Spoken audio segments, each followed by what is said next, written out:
Hi everybody. So I'm doing a review video on the upper garden, or not the upper garden, I guess it was what we called the upper garden. Changing names now. So let's take a look at it and really see how it's changed. I'm just going to show you what it looks like now, and then we're going to show you all the changes that we have done in the last 3.5 years. It's been a lot of work, but very satisfying, but still have lots more to do. So there it is. Right now we've got 2 beds. We got the blueberries up in the corner. We have the rhubarb down here, but we're gonna have lots of changes for next year. So let's get to that video and show you what. So let's get started. To get to the upper garden, you walk along the pool, around the bushes, and this is what we saw when we first moved in. Plus I have planted a few plants and I put the bedstead in. So the first thing to do was get this bed together. The bed that was there was very slanted, so I added some wood to try to get it more level. The first thing we did is put some compost into it. We were just gonna grow basic vegetables here, so we just had to fill it up first. Got our vegetable planted, and this was our first plant. So there's some more vegetables. But then we changed our plan and decided we wanted to turn this into asparagus bed. So I got some asparagus crowns from Canadian Tire, and now it was time to dig some ditches is what we did. So we put in 5 ditches, and we just dug down as far as we could, or I should say as far as we needed to. And so they're ready now to do some planting. We soaked the crowns, and Mom's putting them in here. And I believe we put in 5 in each one and then covered it up with some compost. Once that was done, we just raked the dirt back over top of it. And this is what we had after 2.5 years. Not happy with the outcome. So we made plans to move it.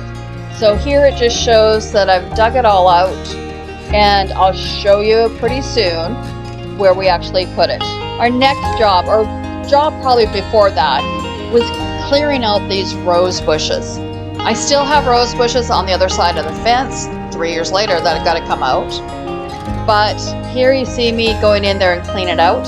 I was cutting above, and I was even cutting in between the fence, the little chain bits, whatever. And it took a lot of work to get this out of here. The worst part was this corner. It was just solid in there.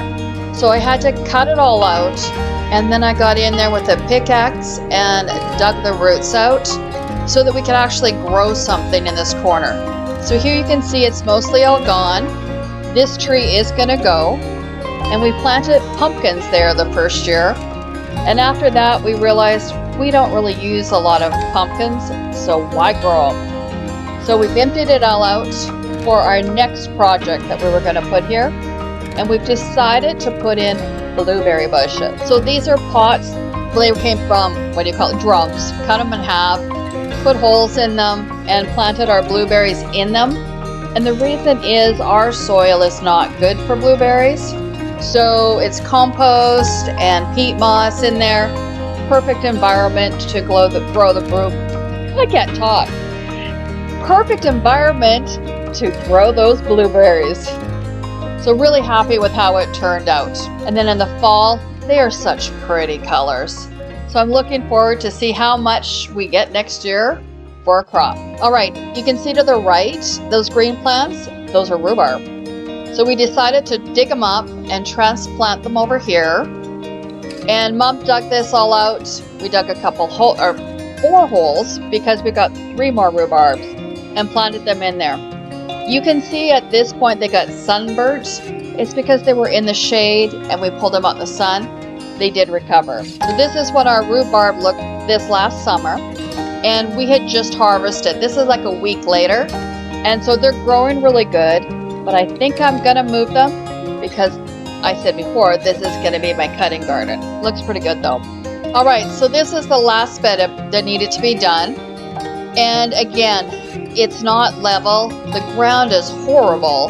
So I started getting in there with a pickaxe and just breaking up the soil so we could add compost to it. Then I built the bed around it. And I put a pathway in. You can't really tell, but right next to that wood is a pathway. First time we planted tomatoes, not a lot of compost yet.